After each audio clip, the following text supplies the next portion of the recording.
I stood in my living room in Portland on a Tuesday afternoon in October, looking at everything I'd accumulated over 42 years of life, and I realized I couldn't take any of it with me. Not the couch I'd saved 6 months to buy, not the boxes of books I'd collected since college, not the kitchen table where my kids used to do homework. 2 suitcases. That's what the airline allowed. That's what I'd committed to.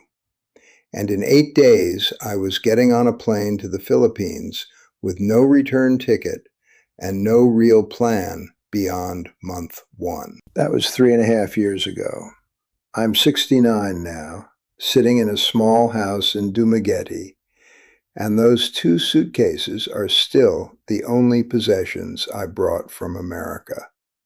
Everything else in my life right now, I either bought here for almost nothing or it was given to me. And I'm going to tell you exactly how I went from a 3-bedroom house in Portland to 2 suitcases to a completely new life. Because if you're thinking about doing something similar, you need to know what actually happens when you burn it all down and start over. My name's Richard. I worked 35 years as an insurance adjuster. I was married for 28 years before my wife left me for someone she met at her yoga studio. I'm not bitter about it anymore, but at the time it destroyed me. My 2 kids were already grown and living their own lives, and when the divorce was finalized in 2020, I walked away with about half of everything.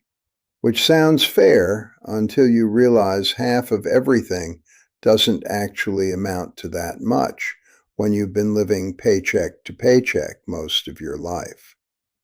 I ended up in a rental apartment in Portland with $127,000 in the bank from the house sale, a pension that would start at 65, paying $2,100 a month, and Social Security coming in at 67 for another $1,600. I was 65 years old, alone, and staring down 20 or 30 years of just existing. Maybe getting a part-time job at Home Depot to fill the days. Maybe joining some senior center.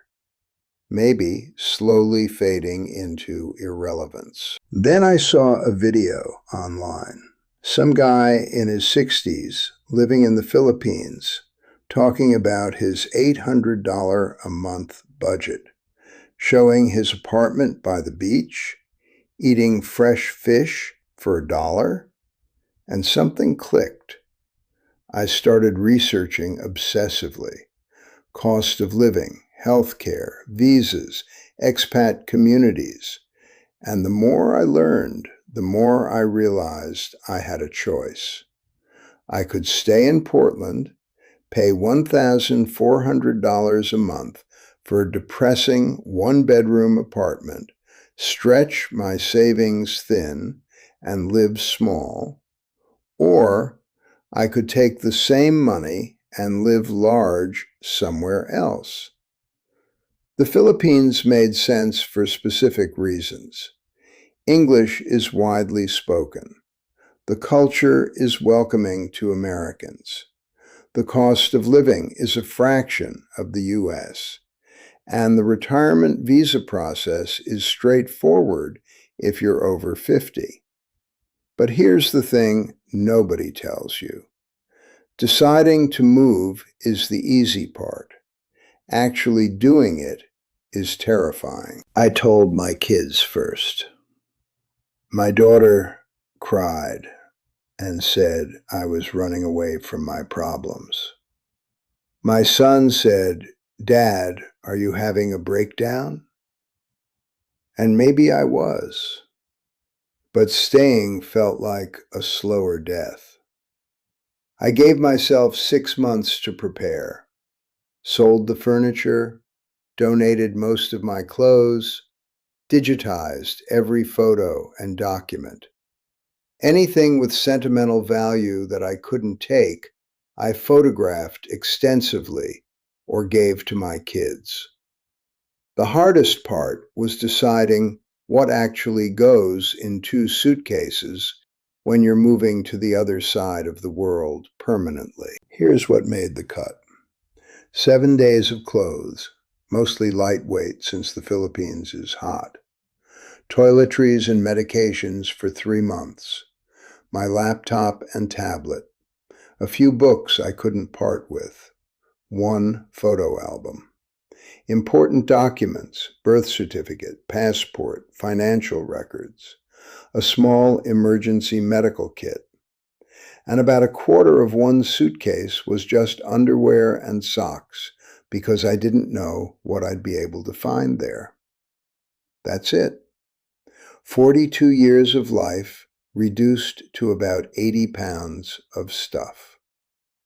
The day I left, my daughter drove me to the airport. We didn't talk much. She was still convinced I was making a catastrophic mistake. I hugged her at departures and told her I'd be back to visit. I don't think she believed me. I flew Portland to San Francisco to Manila to Dumaguete. About 26 hours of total travel. I'm 6 feet 2 inches, and those economy seats damn near crippled me.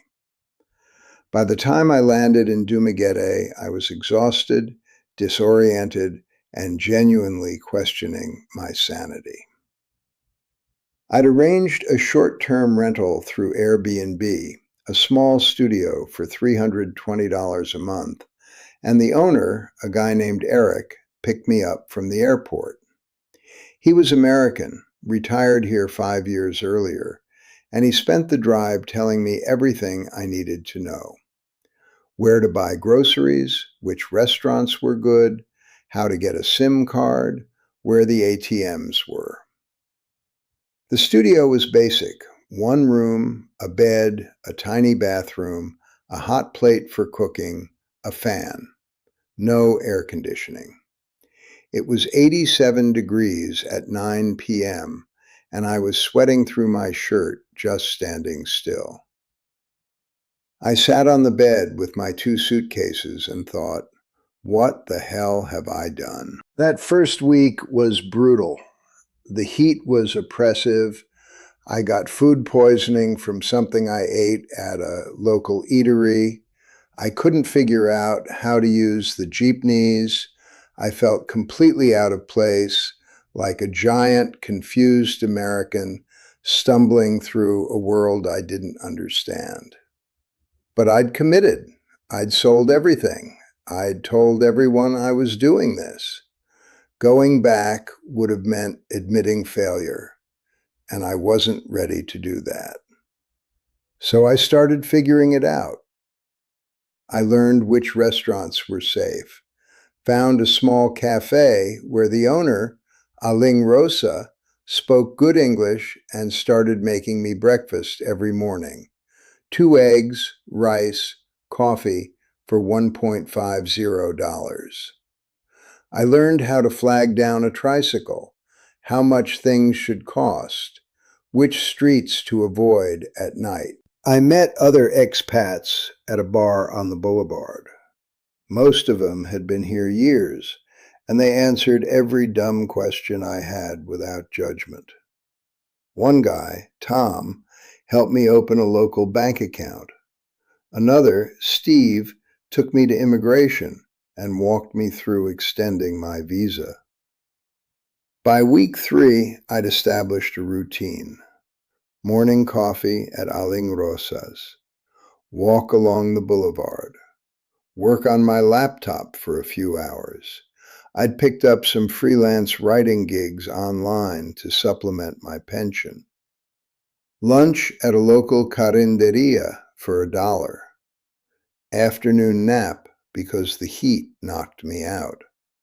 Evening walk, dinner, read, sleep. It was simple, almost boring. but it was mine.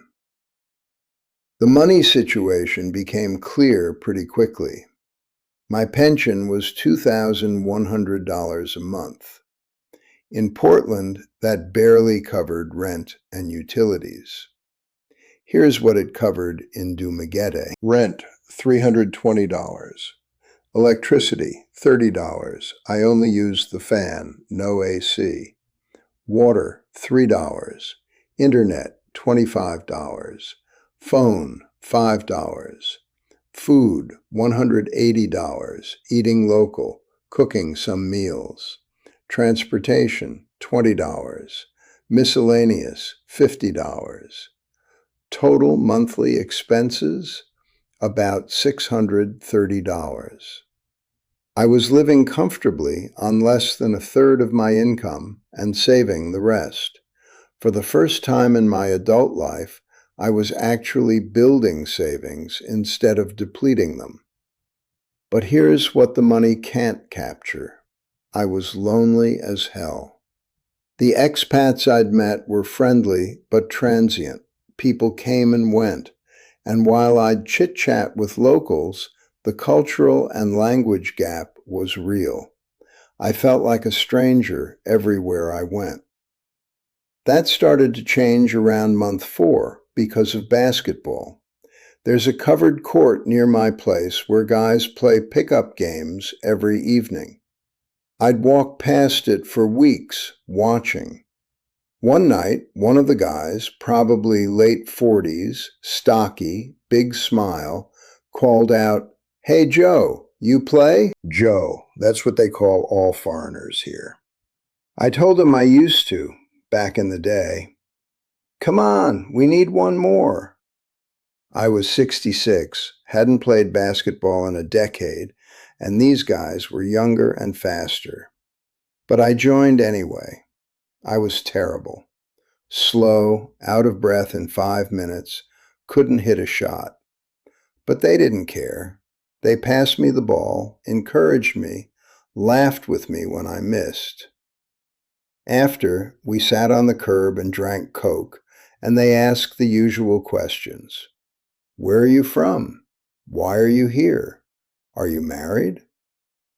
The guy who'd invited me, his name was Dodong, said, "You come back tomorrow, okay? We play every night." I did, and I kept coming back.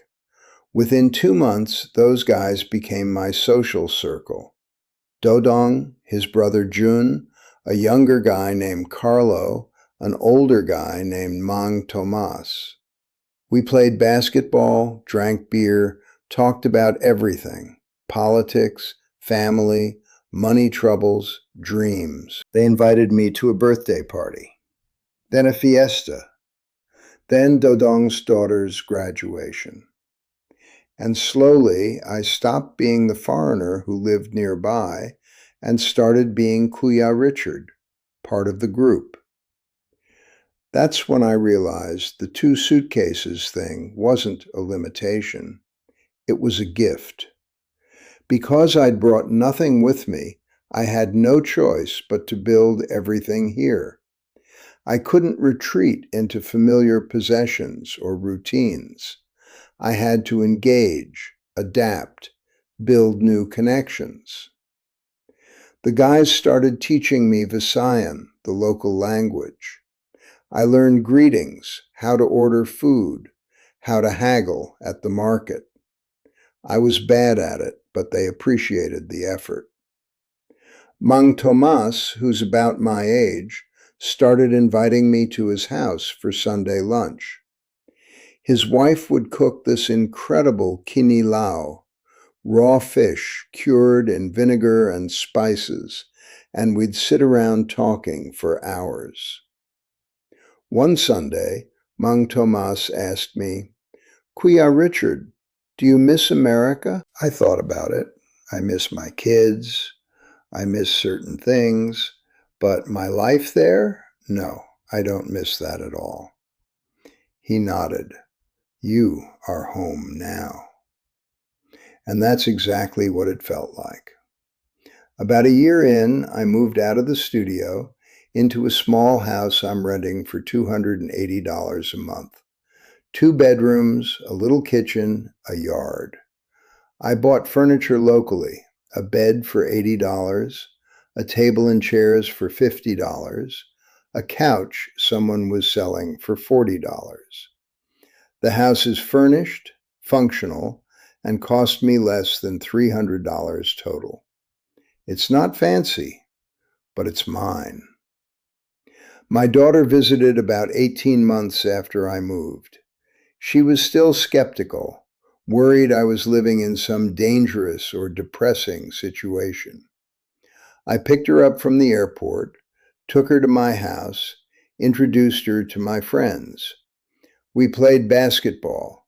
She just watched and laughed at me struggling to keep up. We ate at Aling Rosa's.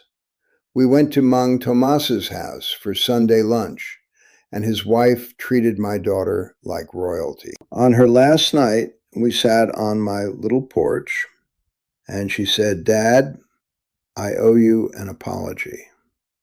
I thought you were running away, but you weren't running away from anything. You were running toward this." She was right. Here's what I've learned about leaving America with 2 suitcases and starting over. First, you don't need as much as you think you need. Most of what I owned in Portland was just weight. Stuff I kept because I'd always had it, not because it added value to my life. Second, starting with nothing forces you to build connections. If I'd shipped a container of furniture and familiar things, I could have recreated a little Portland bubble here. Instead, I had to engage with the local economy, local people, local culture. Third, the fear of letting go is worse than the actual letting go. I agonized over getting rid of my stuff, but once it was gone, I felt lighter, not deprived. Fourth, you'll replace things faster than you think. Within 6 months, I had everything I actually needed. None of it was from America. All of it cost almost nothing. Fifth, the real wealth isn't what you bring. It's what you build when you get there. I left America with 2 suitcases and $127,000 in savings. 3.5 years later, I've still got about $110,000 in the bank because I've been saving most of my pension every month. I've got a house full of simple furniture. I've got a community of friends who check on me when I'm sick and invite me to everything. And I've got a life that feels real again. Could I have done this differently? Sure. I could have shipped more stuff, spent more money, insulated myself in an expat bubble. But I'm glad I didn't. The 2 suitcases forced me to start from zero. And starting from zero meant I got to choose deliberately what my life here would look like. I'm 69 now. My pension covers everything and then some. My health is better than it was in Portland. I've lost 30 pounds from walking and playing basketball. I sleep better. I stress less. I'm connected to people in a way I wasn't for the last decade in America. Did I make mistakes? Plenty. I overpaid for things at first. I trusted the wrong people a couple times. I got scammed out of $200 by a guy selling a motorbike that didn't exist. But even with the mistakes, this was the right call. If you're thinking about doing something similar, leaving, downsizing radically, starting over, here's my advice. Don't overthink what you're bringing. Bring clothes, documents, electronics, medications, everything else you can buy or live without. Give yourself a financial cushion. I had $127,000, which is way more than you need. But having that buffer meant I never felt desperate. Pick a location where you can integrate. I chose the Philippines because of the language and the culture. Choose somewhere that makes sense for you. Accept that the first few months will be hard. You'll be lonely, confused, maybe regretful. Push through it. It gets better. Build real connections, not just expat connections. The locals are what make this life work. And finally, let go of the idea that you need your old life stuff to be happy. You don't. You need purpose, connection, and enough money to live with dignity. The rest is just noise. Before I finish, I want to point you towards something that helped me think through a lot of this. There's a book called Everything I Learned Living Abroad. Covers the practical, the emotional, the cultural side of making a move like this. Wish I'd had it before I left. It's in the description if you want to check it out. And if this story resonated with you, if you're considering something similar, or you just want to hear more about what this life actually looks like, subscribe to the channel and hit the bell. I'll keep sharing the real experiences, the lessons, the truth about what it takes to start over. Thanks for watching. Salamat. And remember, you don't need permission to redesign your life. You just need 2 suitcases and the guts to get on the plane.